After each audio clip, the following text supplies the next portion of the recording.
Hey, welcome into the House of L podcast, our morning buzz. I thought I would take advantage of the surroundings that I have here in Phoenix. And am I flexing? Maybe.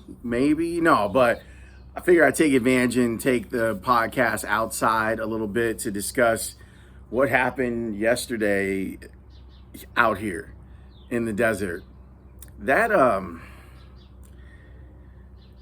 Look, if you were listening to the radio show last week, you know that I had a lot of concerns about how the Bears would handle what happened last week. Now, a bunch of the people inside that locker room, a bunch of players, they don't want to hear that yesterday's loss was connected to what happened last week with Tyreek Stevenson. It just seems it's a pretty easy line to draw from what happened with the Bears last week to them being distracted is probably not the right word, but searching for answers on how to make all of this stuff work and then getting beat, like getting the brakes beat off of you. The struggle is real for the Bears right now.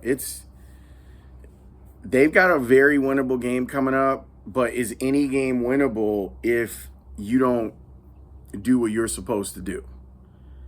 And I'm not sure about that. Like that Patriots team, they're not very skilled, but they are fairly tough. And you saw a Arizona Cardinals team that out-toughed you. I mean, James Conner was just like boom, boom, boom, just running over people. And now you're stuck wondering what happens next and all this stuff. By the way, the Morning Buzz is brought to you by our friends over at Remy Martin. Thanks to Remy Martin for their continued support of the show. I didn't bring any of the Remy Martin swag with me. Like I don't have the sign today, or I might have my hoodie somewhere in my bag because I do usually carry like a hoodie just in case. There's a couple other things, instead of just rehashing the Bears game, that I want to get into.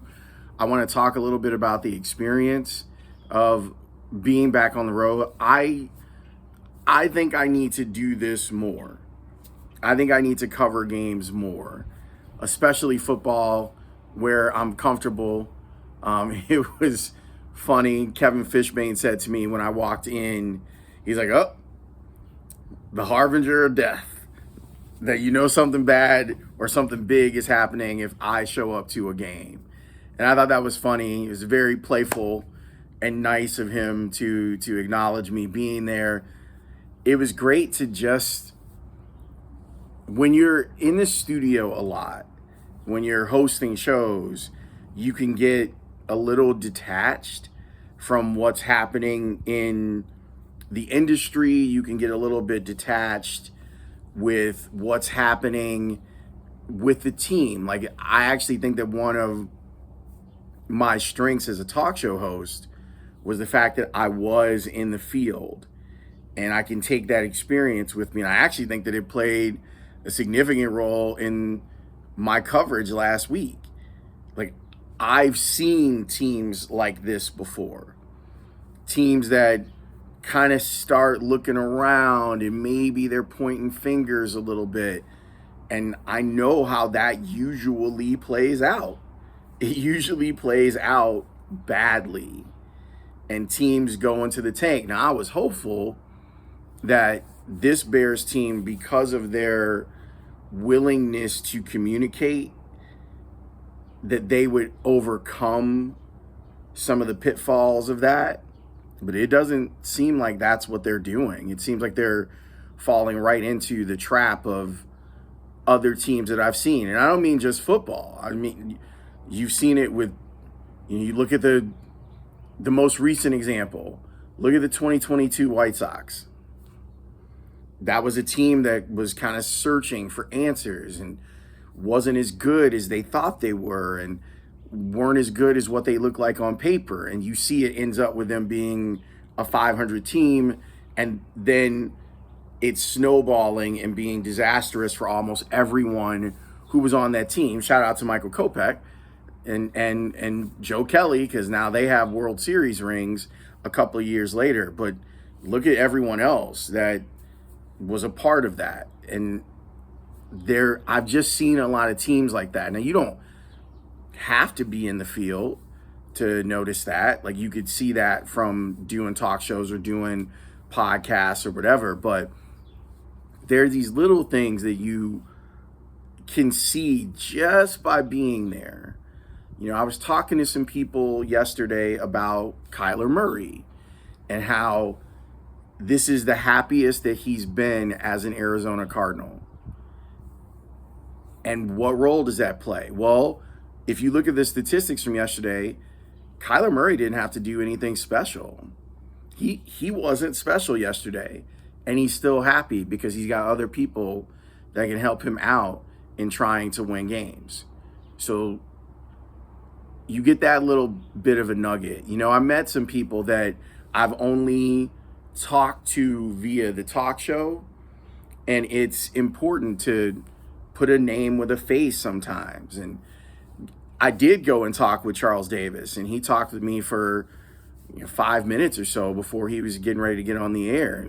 And he offered some insight that I'll probably bring to the air over the next few days about the current situation that the Bears find themselves in.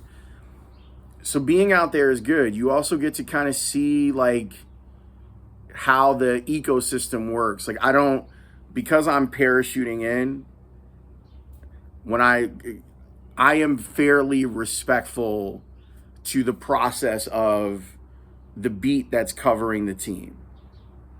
I know that when I was a beat reporter, when national people would parachute in, or talk show hosts would show up or whatever, TV people who weren't there every day would show up, I felt a certain way about it if they're hogging the questions.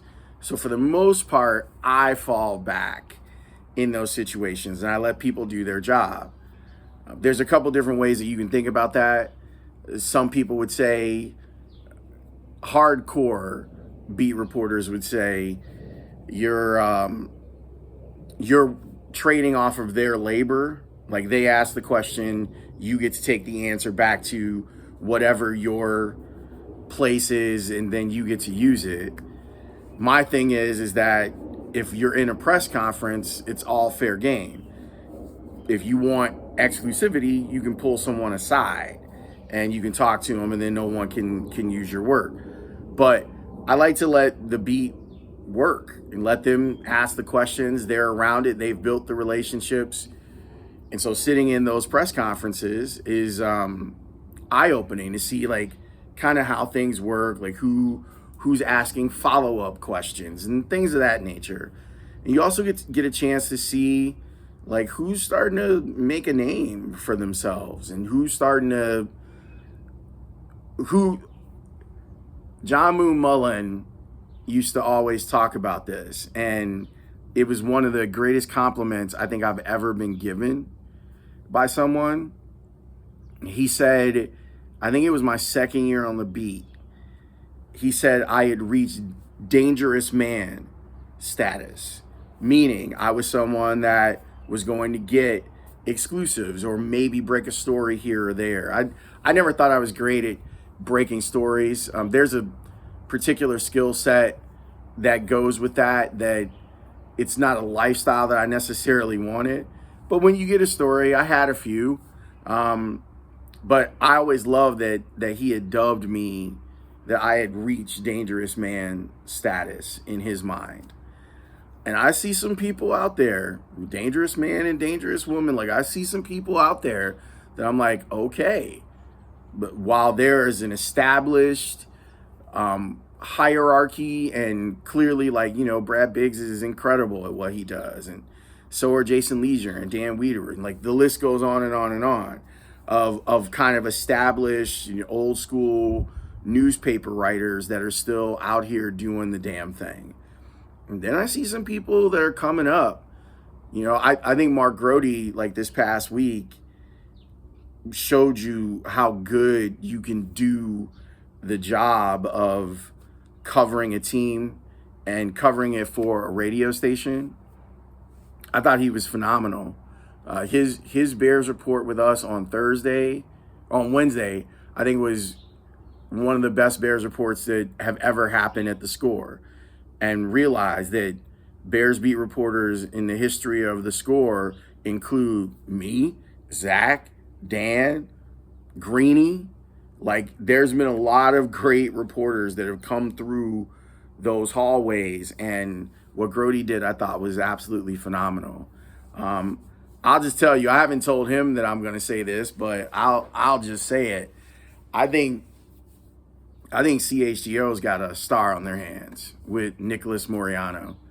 I was watching him work yesterday, and I picked up a couple of things, like some of the stuff that he was doing digitally, like how far ahead he is of the rest of us when it comes to putting stuff out in a timely manner, using the technology for the purposes of telling a better story. I think he is extremely talented, and he's I don't know if he's quite reached dangerous man status yet, but he's closing in on it. I can tell you that much. He is, and he just puts his head down and he does the work. Herb Howard sitting behind me, same thing. I think Herb has actually reached dangerous man status, but, and he was talking to me about how the team got covered, and one of the how we got to this place with Caleb Williams. Another thing that you get from being there, like from a point of view standpoint, my seat in the press box, like if I'm here, Ryan Poles was like right there. So I was able to watch his reactions to the game while it was going on. And he was very stoic. Like towards the end, he and one of the other people from the football operations department were having like real discussions about what had happened. I do wonder if they were wondering exactly why Caleb Williams was still in the game, down 3 touchdowns with no timeouts left. And then you end up with a tweaked ankle. Now, Caleb said in the postgame that he's all right, but it's another one of those things where process versus results. The result is that Caleb Williams gets hurt. That's bad. The other result is that he seems to be okay. That's good. The process of him being out there at that moment in the game is really terrible. And in an environment where you're seeing coaches get fired, offensive coordinators, Luke Getsy gets fired. Who in the world could have seen that coming? Except for everybody. And now I wonder if he's going to do the same thing that he did last year, which was go to the combine and complain that the media got him fired. You're just not good at it. And people were able to see it, but you put all of that blame on the quarterback instead of putting the blame on yourself. Whatevs. Dennis Allen gets fired. It should, like, Matt Eberflus is way too comfortable. And the history of the Bears says they don't fire people during seasons, and I understand that. And we are talking about a 500 team at 4-4. But if you look at the way the last 2 games have gone, these last 8 days for Matt Eberflus have been as bad as the first 4 weeks of the season last year. And there's no Justin Fields around to blame this time. You know, where you changed your look, and I keep saying this to Speaks. The really sad thing about Eberflus is that his changes are actually just cosmetic. It's just the haircut and growing the beard.